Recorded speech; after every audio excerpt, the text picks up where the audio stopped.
परम पूजनीय स्वामी जी, सभी सम्माननीय बहनों भाइयों, भारत स्वाभिमान का अभियान जो चल पड़ा है, आप सभी इसमें सहयात्री हैं, सहयोगी हैं, इस अभियान को चलाने वाले सेनानी हैं।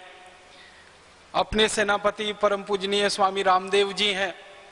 इस अभियान की मदद से हम संपूर्ण भारत देश में कुछ ऐसे गंभीर प्रश्नों को हल करना चाहते हैं जो पिछले कई सौ वर्षों की हमारी गुलामी के दौरान निर्माण हुए हैं।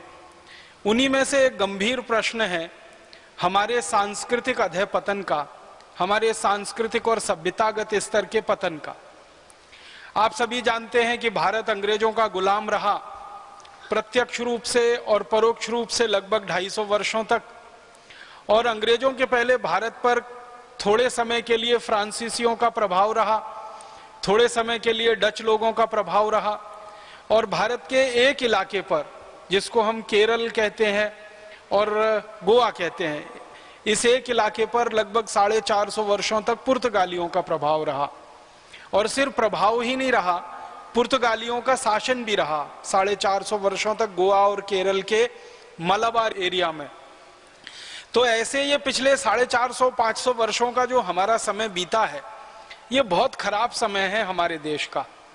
इसके पहले भी अपने भारत देश पर जो विदेशी हमले हुए, जो 7वीं-8वीं शताब्दी से शुरू हो गए मोहम्मद बिन कासिम के समय से, फिर मोहम्मद बिन कासिम के बाद महमूद गजनवी, फिर महमूद गजनवी के बाद हमारे देश में तैमूर लंग, अहमद शाह अब्दाली, फिर उसके बाद हमारे देश में बाबर और बाबर के बहुत सारे वंशज। ये समय भी कोई बहुत अच्छा समय नहीं रहा हमारे देश में संस्कृति और सभ्यता के अनुसार, या संस्कृति और सभ्यता के हिसाब से। अगर देखा जाए तो पिछले 1300 वर्ष का जो समय बीता है भारत का, वो सांस्कृतिक और सभ्यता की दृष्टि से खराब समय है, कोई बहुत अच्छा समय नहीं है।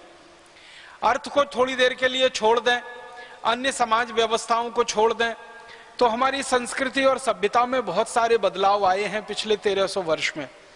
और ये जो बदलाव आए हैं हमारी संस्कृति और सभ्यता में, इनमें से कुछ बदलाव तो तात्कालिक थे, जो समय के अनुसार ठीक हो गए, लेकिन कुछ बदलाव ऐसे आ गए जो समय के अनुसार ठीक नहीं हो पाए और स्थायी रूप से हमारे समाज में, हमारे जीवन में, हमारे व्यवहार में, हमारे मन में पूरी तरह से रच गए, बस गए और बैठ गए।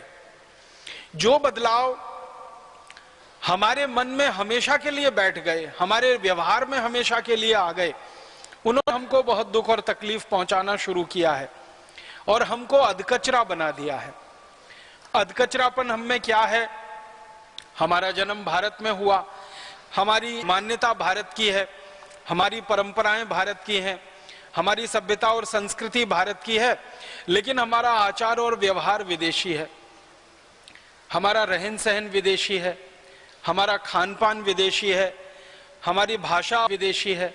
इसके अलावा हमारे जीवन में छोटी छोटी बातों से लेकर बड़ी बड़ी बातों तक इतना ज्यादा विदेशीपन दिखाई देता है, इतना ज्यादा परायापन दिखाई देता है कि हम अपनी जड़ों से नहीं जुड़ पाते।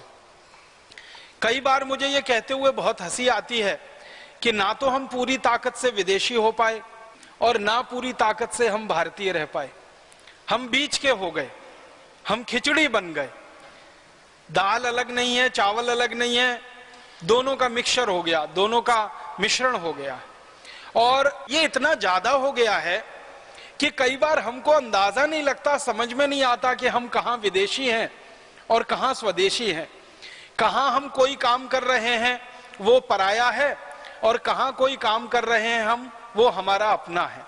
तो अगर हम जीवन में थोड़ा समझ पाए इस बात को, हमारी सभ्यता के स्तर पर, संस्कृति के स्तर पर, आचार व्यवहार के स्तर पर, हमारे बोलचाल के स्तर पर, हर स्तर पर अगर हमको ये समझ में आने लगे, तो शायद हम इसमें से छुटकारा पा सकते हैं और एक बेहतर सांस्कृतिक और सभ्यतागत भारत का निर्माण कर सकते हैं।